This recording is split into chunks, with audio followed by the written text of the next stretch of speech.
crazy because nobody is talking about this, but it's one of the main reasons we all feel stuck, lost, even insignificant. And once I learned this is when my life changed forever. A lot of people don't even understand what real self-worth even is, where it comes from and how do we even get it. A lot of people actually confuse self-esteem with self-worth. Those are two different things, and knowing that, we can use them to our benefit. Self-worth is a sense of one's own value as a human being entirely. Self-worth is unconditional. Can't be given to you, can't be taken from you unless you decide that. Self-esteem describes the way you feel and think about yourself based on situations, circumstances, success, other people's view of you, performance, approval from others, and so much more. And because of that, your self-esteem can go up and down, up and down, up and down. Why I started studying self-worth to begin with. Even through all my therapy sessions, even working with a life coach, all the things that I have done, everything always went back to self-worth. It seems to be the root of absolutely everything, every struggle we go through. When you're doing the work to go backwards, to understand where it came from, it stems from a moment in life where you have felt unworthy. Anytime I was working on myself and I tried to work through something or heal through something and I would move backwards, almost 99% of the time, it went back to a moment in life where I felt unworthy. And then I started putting two and two together, that why I'm feeling so anxious, depressed, why my PTSD gets triggered, why I feel anxious in the presence of others, why I feel the need to overextend myself, people please, it all stemmed from feeling not worthy. So I started to do real actual research to back up what I was finding out about myself and feeling. Wanted to find out if anyone else in the world has come across this conclusion. I came across this study from a guy named Nick Volg. I'll link his video down below, but he says a lot of good points in there. And one of the things I learned from watching his video is how we process self-worth and how we think it should work and how we stack it in our brains. So we base it off of our performance, what we do, what we're doing, the action we're taking, and how good at that action we are. Then proving to ourselves our own abilities of the things we could do, like, ooh, look at me.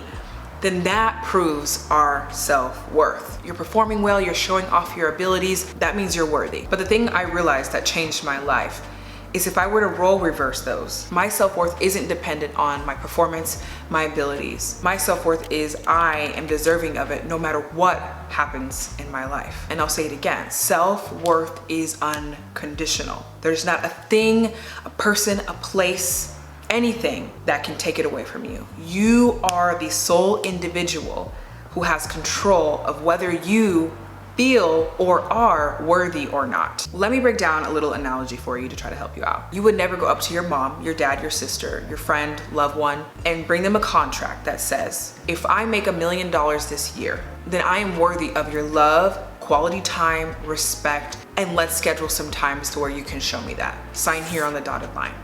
That would just sound insane. But that is what we are mentally doing on a daily basis.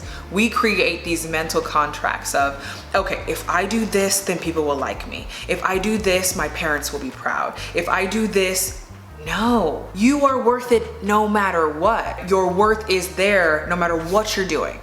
Laying on the couch or working out. Your worth is there first. You need to start reframing your mind as I do things for myself because I'm worth it. Now, I do things in hope people deem me as worthy. I know relationships are scarce nowadays and it's really hard to come across good ones, even when it comes to family, right? Majority of you have someone in your life you love unconditionally. Doesn't matter what they're doing, how they're doing it, what they're saying, what they have, you love them no matter what. You show up for them no matter what. And if you don't have somebody now, you've had somebody in the past or you've experienced that at some point in your life. Now, did they do anything to deserve that respect from you, that love from you, for you to deem them as worthy? No, you just love them unconditionally. And because of that, they are worth your time. They are worth your love. They are worth your attention. You don't walk up to them and say, well, you need to show me why this is worth my time. Why would I spend quality time with you, Mom? You need to prove why I would do that. You would never walk up to them and say that, so don't do that to yourself. There has to be a point where you start to say, I know I am worthy no matter what. And my worth comes from me and only me and is never up for negotiation. Even if that means you have to stand alone for a little while. You have to start with freeing your mind of this burden of this certain strict rules we have to do in order to be deemed worthy in our life currently in today's society. That doesn't actually exist. We are all making it up as we go. None of us have any idea what we're actually doing. Even if you have to just sit and look around your room really quickly and realize that all of this matters, but none of this matters at the same time. Someone in the past came up with an idea, took an action, did something, and that is why we're here. That is why this house is here. And all of this can be gone or changed tomorrow. We are not in control of anything externally. Things will happen, and that is life. Things have happened, will happen, and continue to happen, and that is life. There's nothing we can do about that. The reason why we try to hold ourselves up to these societal standards and things that we think we need to do, and the pressure we put ourselves under and the stress we put ourselves through, it's all to feel like we somewhat belong, right? That we're doing our part in society, which is completely normal. A human being's like natural state and natural needs are to feel like you belong. We thrive when we're connected. It's what we crave, and it's totally normal. But I think we've allowed that to completely take over, and that's not the purpose. The purpose of that is when you do connect with somebody, it's beautiful, right? And you get to experience that emotion, but it doesn't need to determine your whole life. And I think that's where we got that confused. True freedom is the feeling like you don't need to belong anywhere. And that's a famous quote from Maya Angelou. And what she's saying is not because I want to be alone all the time. No, being in connection and being in community is very important. But you're not afraid of either or. You have the freedom to belong and to be alone.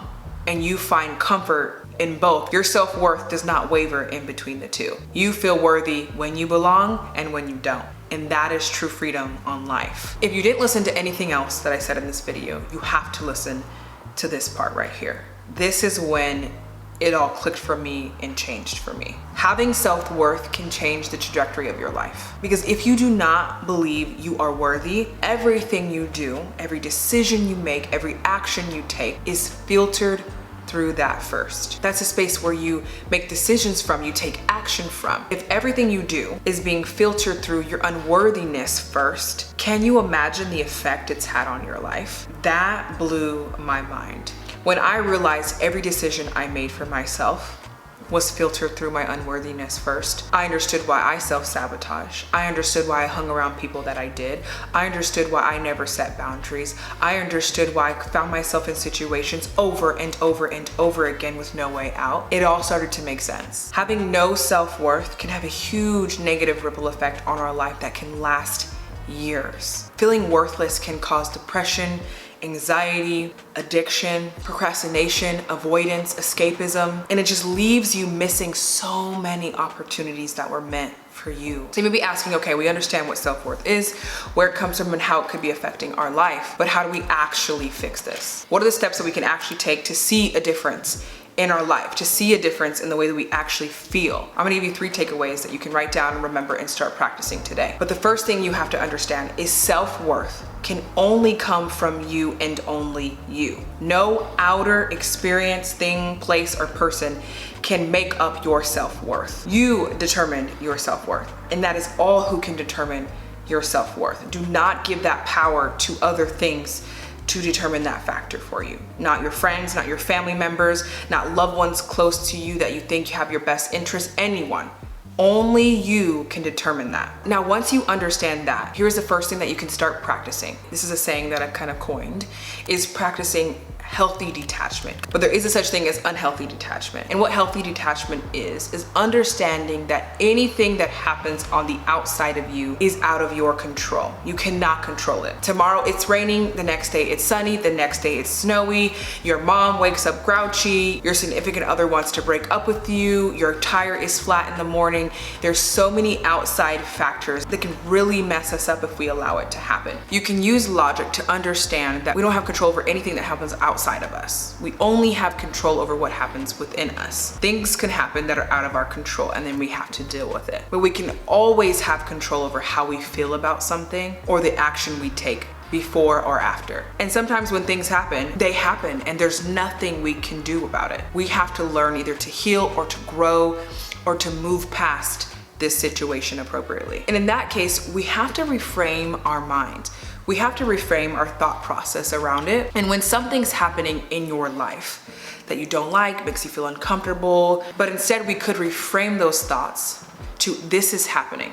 It is completely out of my control. There's absolutely nothing I can do about this to make this not happen. It already happened. So therefore, I'm not gonna let this thing determine how I feel or the way I think about myself. And I have to understand that I'm allowed to be emotionally affected by this, but it doesn't change or waver the way I think about myself. So for example, if you were to come home from work and you want to tell your significant other about what happened at work, you got an award or whatever is going on, and they simply say to you, great for you, it's not a big deal. You can internalize that and say, you know what, they're right. It's not that big of a deal. Like, this is actually small in comparison to what other people are doing out there. But instead you can say, you know what, I'm not even gonna take that personal right now. They obviously had a really bad day at work and they're projecting right now. That emotion actually had nothing to do with me. I'm great, I'm happy, I'm doing big things at work, and I'm gonna hold on to that feeling, and maybe I'll talk to them about it at a separate time, right? You couldn't control the outcome of that conversation. You can emotionally detach yourself in a healthy way and apply logic where it's needed. That emotion that that person is expressing or that situation actually has nothing to do with you. And just realize that as you go through life and as things are happening. It has nothing to do with how we should feel about ourselves personally. So the next thing I started to do was prove to myself I was worthy. And what this means is that when you come from a long history of living a life where you were unworthy to yourself through most of it, it can be hard just to switch it up and be like, okay, I'm worthy, and start acting out of that place, right? You may be able to say it, but you don't actually feel it. So therefore it's hard to take action on that. It's hard to understand what to do or what it should feel like. So for me, what I had to do was go backward. I had to go back to really, not every single time, but really the big moments that I can remember that made me feel super unworthy. And these thoughts that I have inside me, these feelings that I have inside me of unworthiness, where did they come from? Whether that I felt abandoned in a certain moment, that I was told I was unworthy, whether I was shown I was unworthy, and all these are external things that were happening outside of me, but yet I took them personally and I blamed myself for them. I had to learn how to unblame myself and separate the two and realize that actually had nothing to do with me. I was just too young to understand that at the time. So therefore I held on to memories a certain way to fuel my feelings of unworthiness instead of realizing what was really going on there. And I had to take those moments, reassess them, and apply emotional logic to it. And I came up with this term that I started to use when I was going through these kind of reassessments with myself, and I would call it emotional logic. Emotional logic is where emotion and logic can coincide and actually be beneficial, used as one. And it's where you're able to take something that has affected you really deeply and emotionally and look at it through a detached manner. So being that third person looking in on a situation and really being there in that moment and understanding all points of view of every party that's in there, even if you were really young, and try to understand both perspectives of what's going on. So for example, I don't have a good relationship with my dad. There's a lot of things that happened there that could fuel my feelings of feeling unworthy if I allowed it. But for me, what I did is I went back to those situations and looked at both of us of what was going on. And in that process, I was able to see everything that I was feeling because I knew, but I was finally able to understand him as a person. Not to make what the other people do as okay, but to understand where they're coming from so we can understand it actually has nothing to do with us. It has everything to do with them. And through that process, I was able to see a person who needs healing from their childhood, who's endured a lot of abuse, who then is carrying on the cycle into their family, wanting to escape but not understanding how to escape, so they're living in misery on a daily basis and they take that misery out on everybody else. And it had actually nothing to do with me, right? And everything to do with my father. When I was able to do that with every situation in life, it just made me realize like, oh, okay, that actually doesn't prove I'm not worthy of anything. That just proves I was in a situation where somebody has not yet dealt with their inner emotions and is now spilling out because they can no longer handle it. And I just happened to be there in that time. It kind of allowed me to release and try to reassess those moments and heal, and then practice doing that from this point on in your life when something happens. The last thing is, this is a muscle. This is not something that I say lightly and you're gonna be able to wake up and do this tomorrow and your life is going to be changed overnight. This took me time to learn and understand, and I'm still right now practicing with you. And every day I do get better at it. I do understand it. There's moments where it's hard for me and I have to fight myself. That is completely normal. It doesn't mean it's not working, but you will slowly see like, oh, I was able to work through that a lot faster than I used to be. You will grow this muscle and get used to doing it. So the last thing is practicing this daily. I know we have thousands of thoughts that go through our mind, whether that's overthinking or situations that we are facing on a daily basis. And anytime you can practice going through your worthiness checklist of when something comes up, you see yourself starting to spiral and affects how you feel about yourself or how you see yourself, this is what you come back to kind of put yourself in check. You can ask yourself these things. What is a situation that's happening to cause you to doubt your self-worth right now? And you name the situation. Is this situation inside of your control, something that you can control and predict what's coming and predict the outcome of the effects that it's gonna have on your life? Or is this something that is outside of your control that you didn't know was coming, that just happened and now you have to deal with it? And understand this, anything that has to do with things outside of you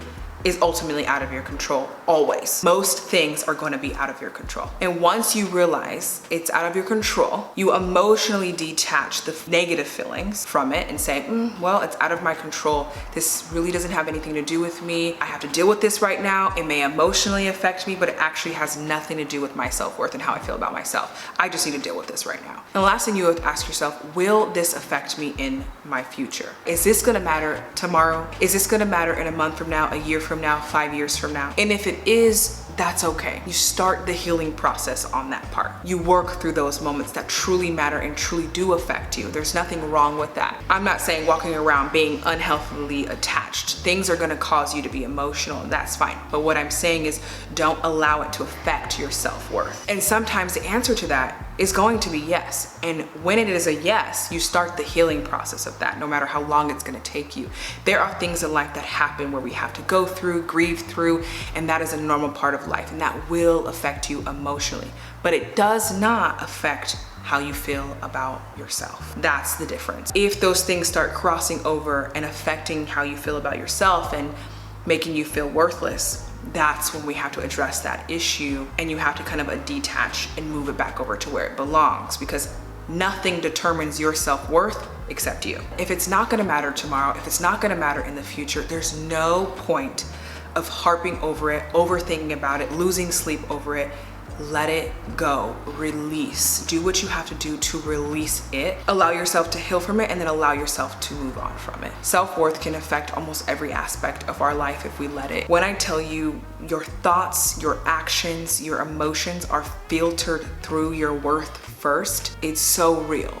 Like, take a second to look at your life. And if you feel this unworthy feeling, you can pinpoint, if you pay attention, to where it's affecting a certain situation in your life. You may have made a decision for yourself and it stemmed from a feeling of not feeling worthy. So you self-sabotaged yourself, got into a relationship you know isn't good for you, kept a friend you know you should have got rid of, stayed at a job you know is not working for you, allowing toxic family to still be toxic to you instead of removing yourself from that situation. It could be so many things, and you're putting up with it because you believe that's what you're worth. It also affects your ability to achieve things. If you're sitting there like, why am I unable to move? Why am I so uninspired, so unmotivated? It's because you don't feel like you're worth it. You ultimately don't feel like you're worthy of taking action.